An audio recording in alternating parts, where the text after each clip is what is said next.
Hey everybody, I am going to do a really fun video today using the new Tattered Angels paint systems, and they come in a box like this, but I've got mine all laid out for me, so I'll show them to you as I go through. We're going to make these flowers. These are Prima flowers, and they originally look like this.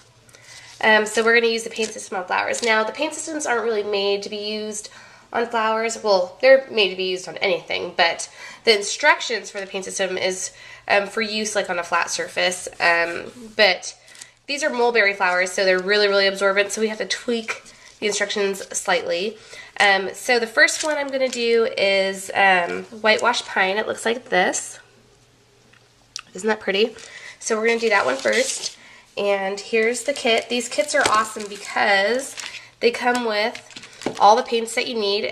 Tattered Angels has at least 5 paints, different paints. I don't know if you guys know that. There's the Glimmer Mist, which is what everybody knows is Glimmer Mist. There's the Plain Jane Mist, which is just the color, no glimmer. There's Chalkboard Mist, and I believe they have Chalkboard without glimmer and with glimmer. And the Chalkboard Mist is really opaque, a really opaque paint. And then they also have Glimmer Glam, which is like a glimmery, let me see if I've got one. It's a glimmery glaze with a bunch of glitter and glimmer in there. And then the Glimmer Glaze is just what it is, a glaze with the really, really pretty glimmer in there. So this is glaze. So I'm going to try to follow the instructions as best as I can. And when you get to your kit, you'll get the instruction sheet like this. And it has step-by-step instructions with pictures, which is awesome, because when do you ever get instructions with full color pictures? So I'm going to follow those as best as I can. So the first step is to apply the satchel. So I'm going to use this flower here. So we've got the satchel glaze, and we're going to shake it really well. And we're going to scrunch up some paper. We're going to pour a little bit out onto our piece of Bristol paper here. Just a teeny bit. You don't need a whole lot, so you don't want to waste it. You're going to crunch up some paper, and you're going to get a good part of the paper that has a lot of texture. So I'm going to create a good little scrunchy tool here, and you're just going to drag it over, and you're kind of going to hit. Now, if you're working on paper, you would drag it across like that, and that's kind of how you would get that wood green sort of look. But we're working with a flower here, so we're just going to do it kind of blotchy, because obviously this is mulberry paper, and it's not, it basically causes the paint to really bleed quite a bit, so that wood grain technique doesn't work on these flowers, unfortunately. Alright, so something like that. And next you're going to take while that's still wet, you want to take Boardwalk and blot with a paper towel. So I'm not going to do any blotting because I don't need to, because all that excess just soaks into the paper. So we're going to take the Boardwalk. Let's see, where am I at? Boardwalk. And we're going to spray and leave some areas open. I'm going to spray the center of my flower just to add sort of variation in there, and I'm going to spray. And I'm lightly pushing so I can get some spots in there. So I'm not really trying to get a full-on mist like that, but you can do that too. Just like that. And then you're going to take the cardboard mist, and you're going to spray the unpainted areas. So this one's cardboard, and tell me that doesn't look like real cardboard color. It's awesome. This is a Plain Jane, so there's no glimmer in this one. And we're going to spray the areas that we didn't already get a bunch of color in. So, and I'm barely pushing to get some little blobs in there because I like the blobs. Next, you're going to take the white, the chalkboard paint. This is just the regular chalkboard, and you guys are going to love this. Wait till you see. And you're going to spray the whole thing.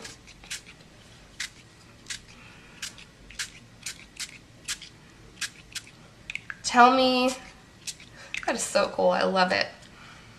So, and then that's what you get. And when you dry this, it'll lighten up slightly, and it'll end up looking like this. So tell me that isn't super cool. Really, really not what you expected, what you would expect to happen. So that one is the whitewash pine. So I'm going to flip my paper over here. And I've got a little bit of drawings on there. Let me get rid of that one, sorry. Some graphic design stuff. Alright, so now I'm going to do Rusty Metal.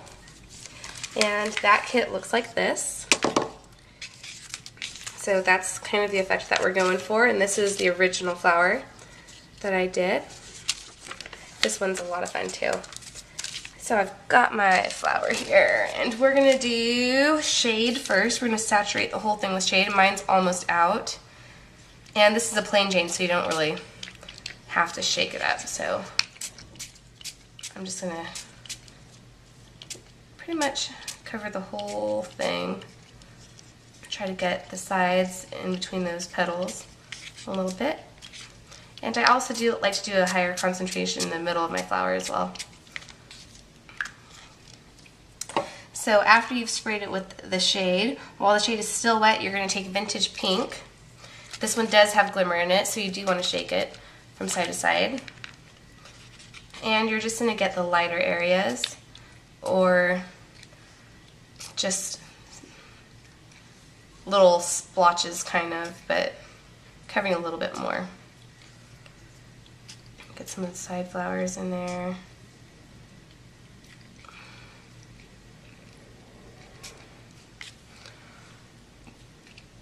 Alright, so we've got the Vintage Pink down.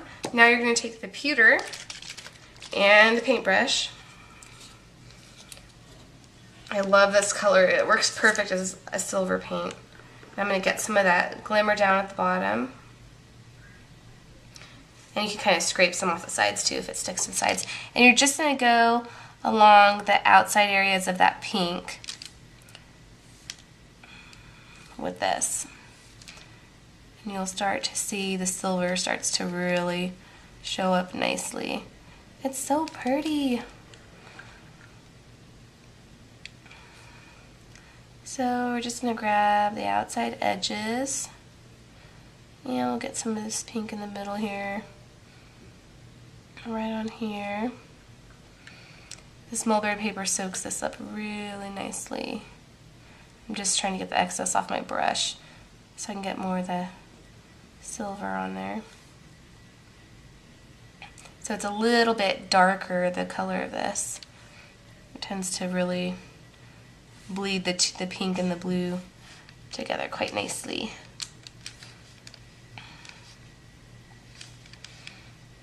Just get my side petals here a little bit. And I'm going to grab a little bit more of the glimmer on the bottom. And just try to get some more of that silver on there. Alright, now once you've done that, now's the fun part. You're going to take, while the pewter is still wet, you're going to apply layers of the shade over the whole thing, like a light mist. Like that, it's pretty good. And then you're going to take the Camel Glimmer Glam, which is one of my all-time favorites now, and I'm not a copper lover, but I love, love, love this stuff. Not usually, but now, not usually a copper lover, but I am now because of this. So look how pretty, woohoo! So now you're going to go on the curvature of that pewter and that Vintage Pink. So you're going to go right over it. And I'm not completely covering up the pewter. I'm going kind of in between the pewter and the Vintage Pink.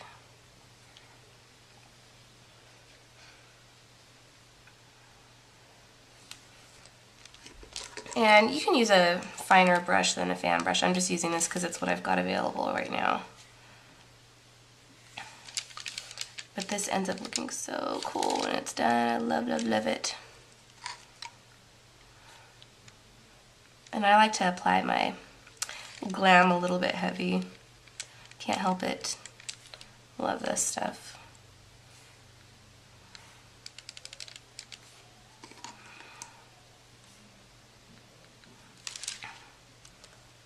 Alright. So once you've done that, you can let it dry just like that. I'm going to dry it up a little bit. And then once you've dried it, you can reapply all these colors over again to get the look that you want. But I'm actually pretty happy with this one so far. And that's it. That's it for the rusty metal look. And this is what ends up looking like this when it's done.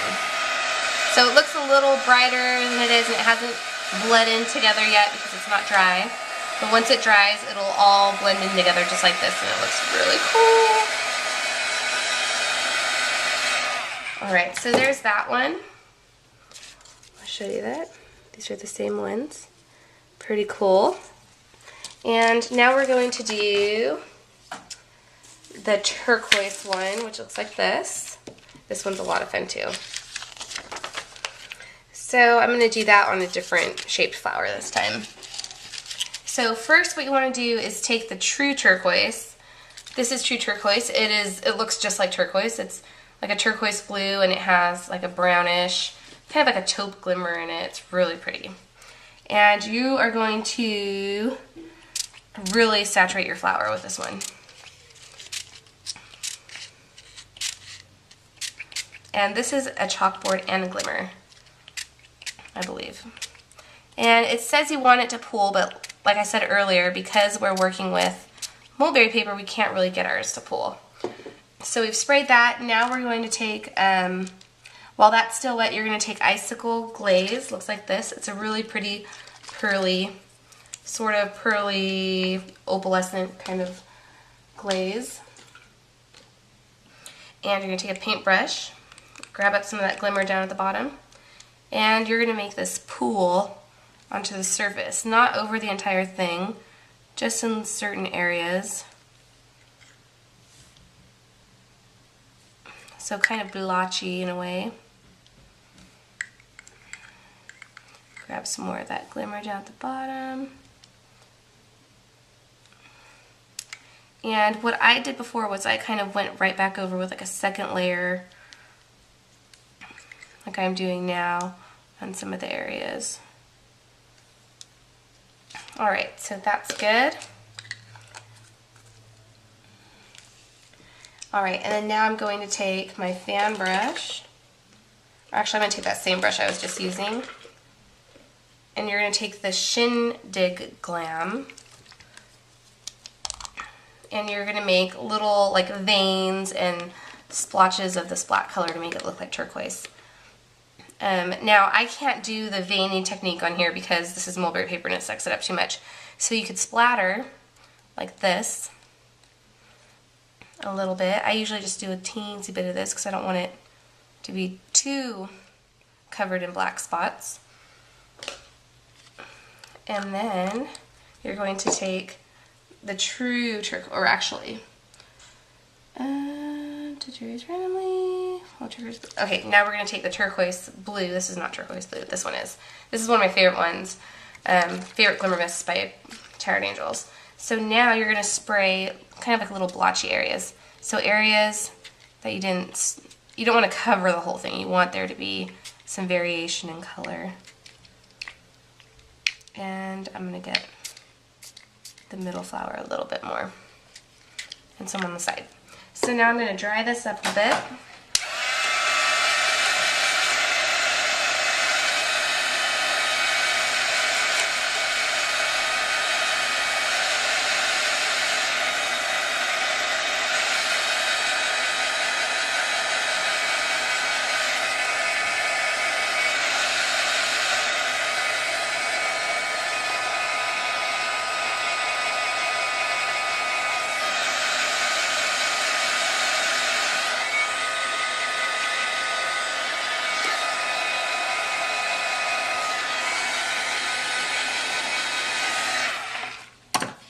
And as you can see, you've got that really gorgeous turquoise kind of glow on your flower, which is cool. And you could add more black spots like this if you want to, but I actually really like how that one turned out. So here is another example of that same technique. Another one there. So you can do all kinds of stuff with these. So now let's flip this back over, and we're going to do our last kit that I've got to demo for you. And that one is Antique Hickory. This one doesn't go on there. And that one looks like this. This one's really, really, really pretty. Alright, so I'm going to use that same shape flower I used last. And the first thing we want to do is apply the saffron. And we're going to want to use, try to get a wood grain effect. So of course, like I said, I keep saying this is mulberry paper. It sucks up way too much of this moisture, so it's not going to give you those perfect lines. But we're going to try. So I've got a fan brush and I've got my saffron. I'm going to let the excess drip off my brush. And when my brush starts to clump, the bristles start to clump together like that, that's what I want. So I'm going to take it and I'm just going to try my best to draw or paint some wood grain on here. Or something like a wood grain at least. And it's not doing too bad. It's bleeding quite a bit, but not as bad as some of the other ones I've done. Well, it's kind of a heavy stroke, but that's okay. And we'll get this flower in the middle a little bit. And now we want to create knots. So we're going to take just a regular paintbrush. Let me rinse mine real quick. And we're going to use, where is it? Coconut shell. So we're going to use coconut shell and we're going to draw some little, or paint some little, knot-like things in there. And it's not really going to end up looking like knots, but gotta try for it a little bit at least. So I'm just making some little darker drops in certain areas. This is a glimmer glaze that we're using too. And it's so pretty when you see it up close. It's like a dark brown and it has like a bluish, greenish glimmer in it. Almost. And for fun, I'm just going to drop a little bit of dark brown on my bed in the middle to make it darker than the rest of the flower. Alright, and we're going to rinse that. And then we're going to take clam bake. And we're going to spray 3 little sprays of clam bake on there. And then we're going to take the woven burlap glimmer mist. So pretty. Oh my goodness, so pretty. And we're going to apply an even coat over the whole thing.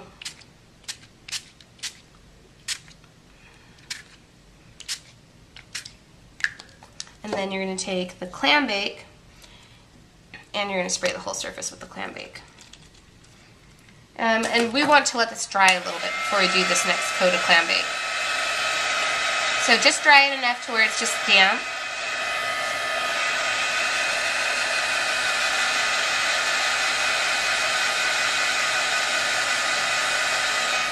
That should do the trick. Then you're going to take the clam bake and you're going to coat the whole thing with the clam bake.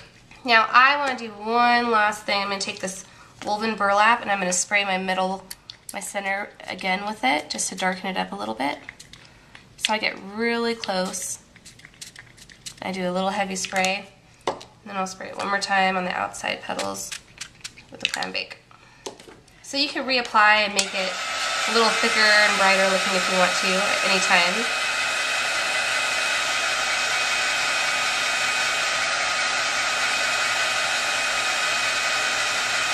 And then you just let it dry and you end up getting this really pretty, super glimmery gold flower. And this is what this one ends up looking like. So there are the flowers using the brand new Tattered Angels paint systems. Hope you guys like it, and don't forget to check out the Tattered Angels website for all their good stuff. These flowers are by Prima. They're the alabaster flowers, so you can go and check those out. I'm pretty sure they're discontinued, but you might be able to find them. Thanks so much for watching.